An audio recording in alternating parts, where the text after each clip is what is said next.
everybody, and welcome to our next edition of the Road to Financial Independence here with CPS Investment Advisors. As always, I'm joined by my partner, Peter Galotko. Hey, Mike, how you doing? Great. How you doing today, Pete? It's great to be back in the studio. That's right. That's right. So far, 2025 has been a pretty good year. Been a good year so and far. I think it's going to be a great year going forward. But, you know, what I like is our topic today. Today's topic is really cool, and the breadth of the number of people that we are going to reach today with this topic is incredible.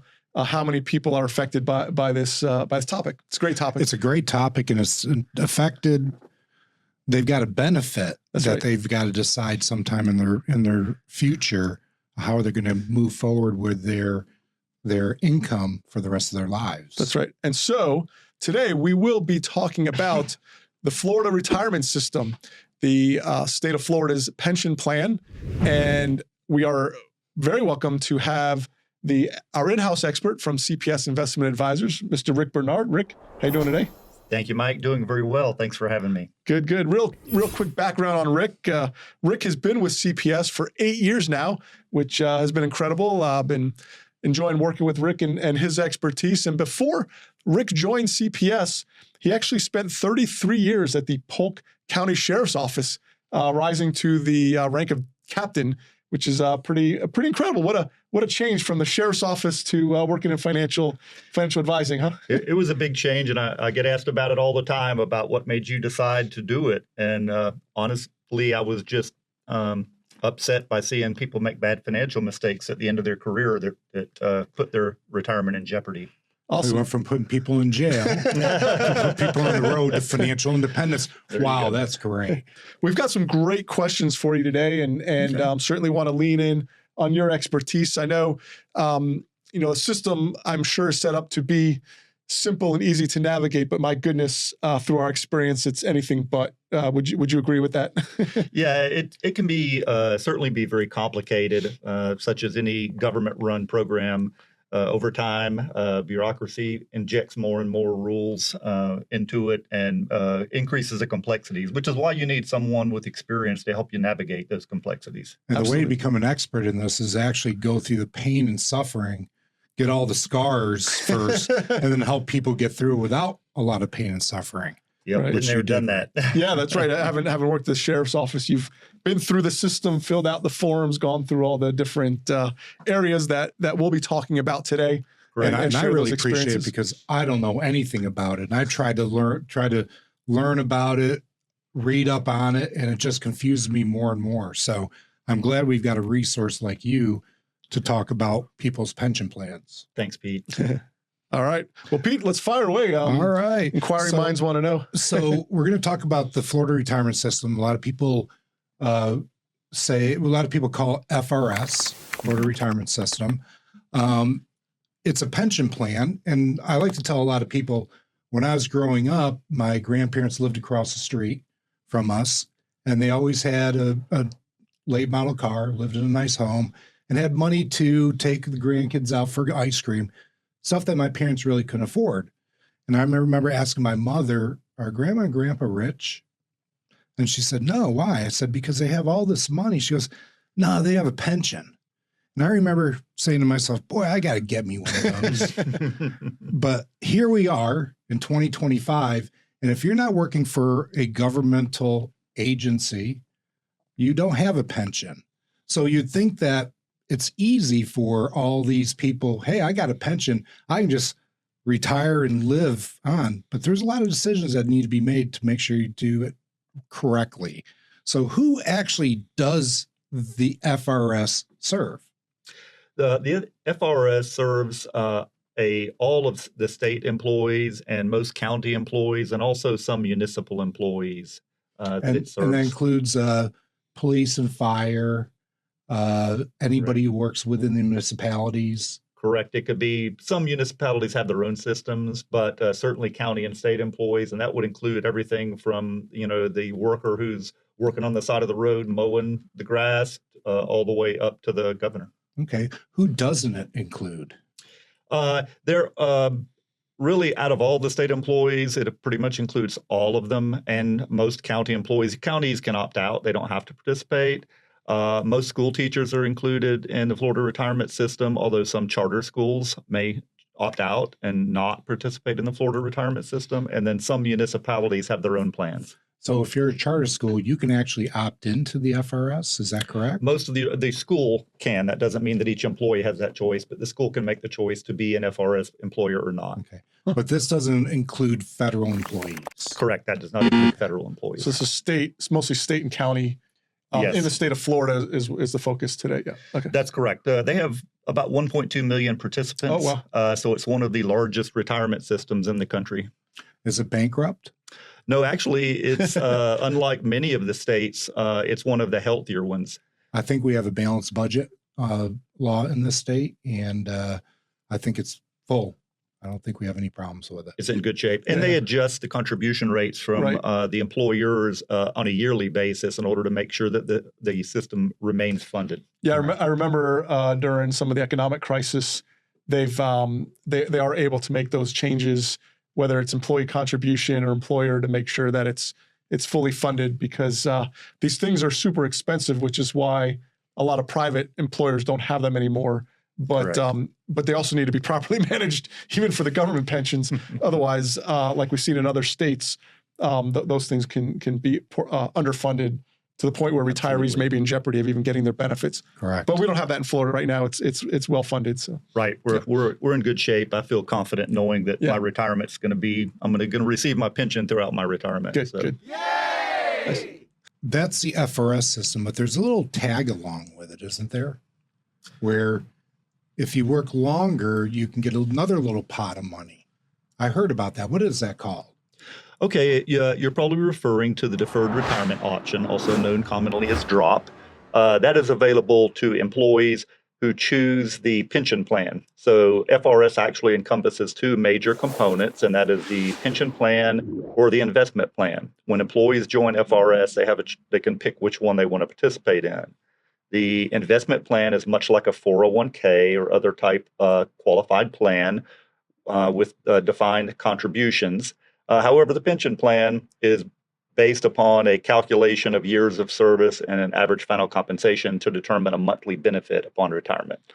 So you're more apt to get a number early on of what your pension benefits are, and not what your investment plan benefits would be. Correct. That's the great thing about the pension plan, is that the risk is taken away from the employee. The risk is all on the state of Florida pension plan to keep it funded. So as long as you work your years, it's based upon your average final compensation and your years of service, and so you're guaranteed. So one of the options that's available to people who are in the pension plan is called DROP, or a deferred retirement option. And that basically allows them to, in lieu of retiring, to keep working for up to 8 additional years. And during that time, their pension payments would go into a account that they then would have access to upon their final retirement. Oh, so there's a little slush fund that they can have when they leave, or is that still considered retirement funds, which would be taxed upon distribution? It is tax deferred because it comes directly from the pension, so no taxes have been paid upon that. So whenever you take that money out, you have to be careful to do the right thing with it upon your retirement so that you don't incur a huge tax hit. Yeah, our recommendation is don't use that as a slush fund. Your retirement money is there for a specific reason. Yeah. It's there to afford your lifestyle when you're not able to go to work. And unfortunately, most of us are going to end up there. So even though it's a little extra money on the side, you want to keep it working for you long term. Yeah. And can we back up for a second? So the this DROP, the deferred retirement option, right? So that you said that was with the that went along with the pension plan. So when you first get hired, what happens? Do you get this piece of paper in front of you and it says, do you want to do the investment plan, which is kind of self-controlled, or do you want to do the pension plan, or what does that look like for folks that might be new to the system? Well, currently what they do is there's a default option. If you don't make a positive election, then you're defaulted into one. Okay. So members that are going to be a member of what's called the special risk class, which are going to be police, firemen, crime scene technicians, emergency medical technicians, such as that, are going to be defaulted to the pension plan. all others will be defaulted to the investment plan. However, at that point, they can make an election. They may say, hey, I know I'm defaulted to this one, but I want the other one. Okay. And additionally, later in your career, you actually have one other time that you can make a change from one plan to the other, although there can be financial consequences from doing so. Okay. So, but if I got hired as a teacher and I'm in the investment plan, and so I'm putting away for my own retirement, and the state's putting in as well, then if I do, let's say I do my 30 years and I retire, in the investment plan, I wouldn't have access to this drop account. Correct. Okay. Yeah, it would be much like a 401k. You would Okay. have whatever savings plus earnings Mhm. were in the account. And at that point, you would have to decide how to best use that money in order to provide the income you need in Okay. retirement. But if I choose the pension plan, I do my 30 years, but I say, hey, wait, I can work another 8 instead of retiring right now, and I can accumulate this drop money during those 8 years. Now, do I have to do the full 8 years, or can I, after 3 years, you know what? I did my 30, three extras enough. I want out, or how does that work with the No, you during can the get drop out period? You can get out at any time. Okay. There's So no you're not beholden obligation. to indentured servitude or anything. And sometimes that happens when people originally go in with the intention that they're going to work the full 8 years, and a couple years down the road or a few years down the road, situation changes in their life, and they decide, I'm going to go ahead and punch out now. And you certainly can do that, and you will simply get the amount that has accrued in your drop account up to that point Oh, okay. upon your retirement. Okay. That's So, awesome. Rick, that doesn't sound fair. I get hired as a teacher right out of college. I really don't understand the rules. And I automatically get put in the investment plan. And I realize, early on in life, I'm not great about hanging on to money. I really wanted to be in the other plan, but now I'm penalized to move it. Does anybody get any education on what they're actually signing up for and the consequences later on? Because that drop sounds pretty nice. It is very enticing. Yeah. Yeah, whether they get education or not is really left up to the employer. Okay. So the Florida retirement system offers a wealth of resources on their website in order to find out more information, and they also have a helpline you can call and talk to some advisors. But the best thing someone can do is reach out to a trusted fiduciary advisor early on in their career, find out what their options are and what the long-term consequences of those decisions will be. Now, let's say you put 30 years in as a teacher. You've got an option with drop to go another 8 years, but you're in the investment plan. Can you still work another 8 years and get the match on your 401k contributions? Or is that not available to if you're in the investment plan, you don't get to go the extra years? Right. Well, so there is no forced mandatory retirement under FRS. So you do have to be eligible to retire in order to enter drop. But if, let's say, you were in the investment plan instead of the pension plan, so drop wasn't available to you, you could just continue working if you wanted to and still make your contributions, continue to get your employer contributions, and hopefully build that account up additionally during that time. So what do you is it just called the investment plan? It's not a 403B. It's just No, it's just called the investment plan. It's actually under 401A 401A. section. Yeah. Okay. Now there's also maybe a 403B. Do they have? Typically, no. Now, some teachers may have a 403B available to them in addition to FRS. It has nothing to do with FRS. It's just an employer plan. And then often county employees have a 457B available to them for voluntary payroll deferral. Yeah, because there used to be a rule, right, where so when you used to retire, let's say you're in the pension plan, someone would go through drop, and then you were done, and then people would get rehired back with the state or county and get back in the system, and they put a kibosh on that because they were double dipping is what they called it. Right. Their words, not mine. So now when you're done with drop, you're done. You can no longer ever get back into FRS if I'm not mistaken. However, That is true. if you do get rehired by a state or county employer, because there's a need for certain skilled workers that have those skills that you can't just hire Pete to all of a sudden maybe work at the sheriff's office, but you might have some value. They could rehire you. They might have the sheriff's office might have a separate plan for those types of folks, right? Is that Yes. where yes, they could put away money additional for retirement? correct. So But that's there, an agency thing. that whether they hire you back is agency by agency, but the rules against reemployment are FRS wide. Okay. So if you retired from the pension plan, you're correct. You can never be a member of the pension plan again. However, if you retired from the investment plan, a few years back, they changed the rules that will allow you to again go to work for an FRS employer Oh, okay. and become a member of the investment plan again. Okay.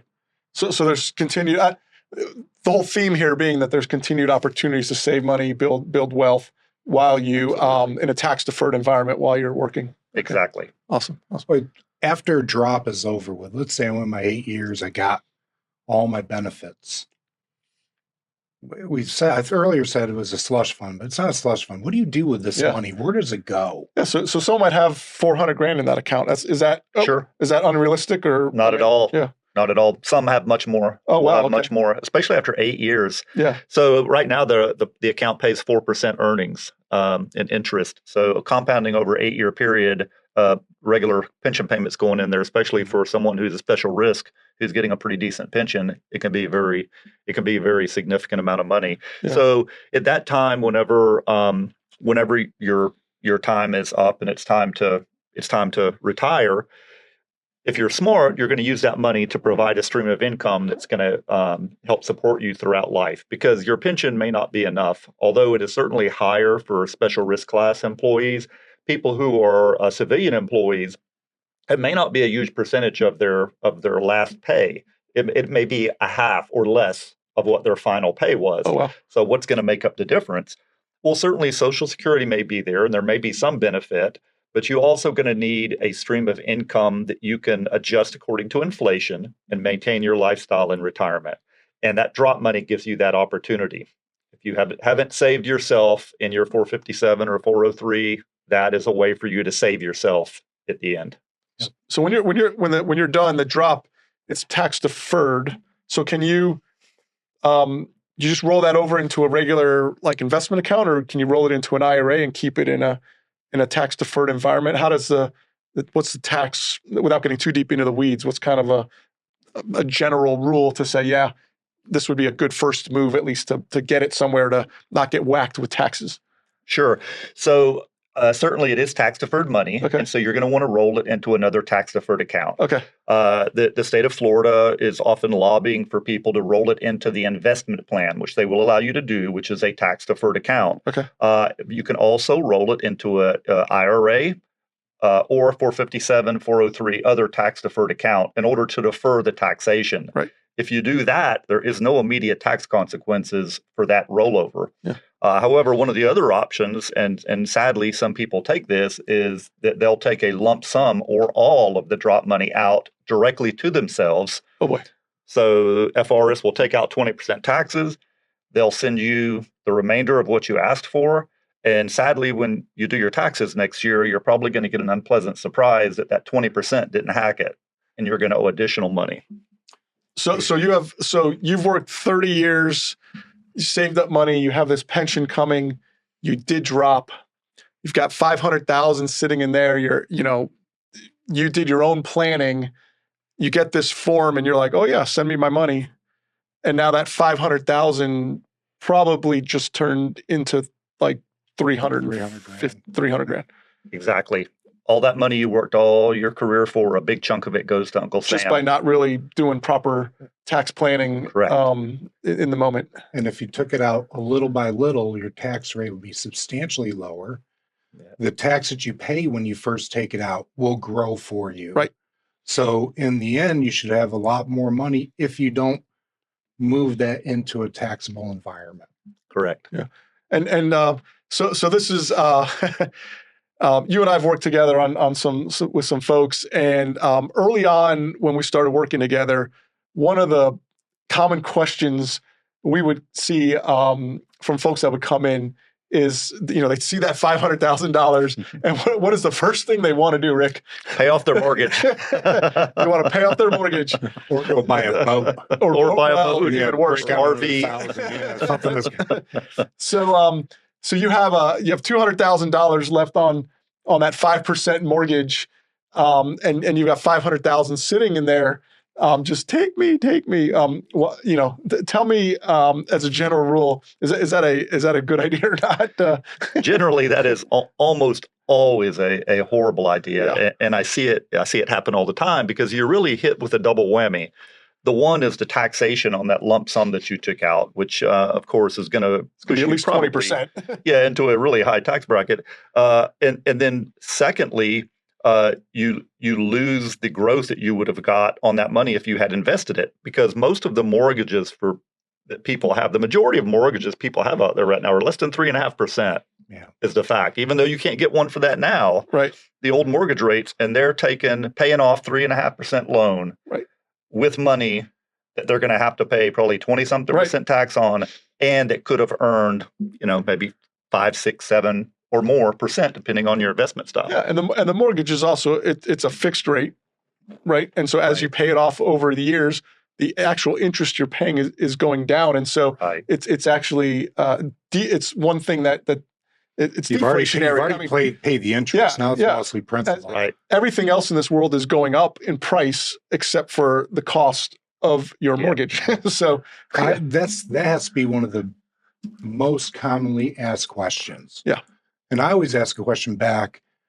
If you pass away with your mortgage, will that upset you? right, And 100 times out of 100, they say, oh, no, I don't care.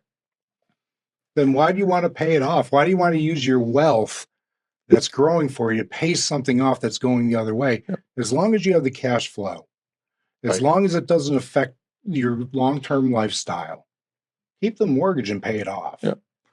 Yeah, and I think there's obviously a bigger conversation in terms of should I pay off my mortgage or not? And I think we're going to do a whole podcast on that. Yes. One of these days. But the point is that don't just go and make a big, huge financial decision without consulting with somebody, because there's massive. This is the road to achieving financial independence, which includes building wealth. And one of the biggest things you can do to destroy your wealth after working for 30 years is doing a move like that. Yeah. And so just, gotta speak to somebody that's just an expert. slow down, talk to somebody who's a fiduciary who's looking at your best interest, and get some information. They're there to help. As you're moving towards retirement and maybe thinking about FR or drop, come and talk to somebody, get a plan. Yeah. And that's the best thing to do. So, every year, if you need to keep working, you might get 2 years in a drop, you have enough money, you can stop working if you want. And that's pretty nice when you get to that point where you can decide, hey, I want to go to work because I like it. Or heck no, throwing the alarm clock in the garbage. So talk to somebody. That's our recommendation. Talk to somebody who has some knowledge, who's been through this, who understands the ins and outs. Yep. And Rick, before we go, again, having done a lot of meetings with you, people come into our office and they can't figure out, like, okay, I'm retiring, like, now what? And the website, and they get this form in the mail, and HR makes it sound so simple. And from my vantage point, it never seems so simple. So talk about the website a little bit, or some resources that maybe if somebody's watching this, an FRS person can go to, and what are some of your recommendations, or who they should speak to in their organization? Sure.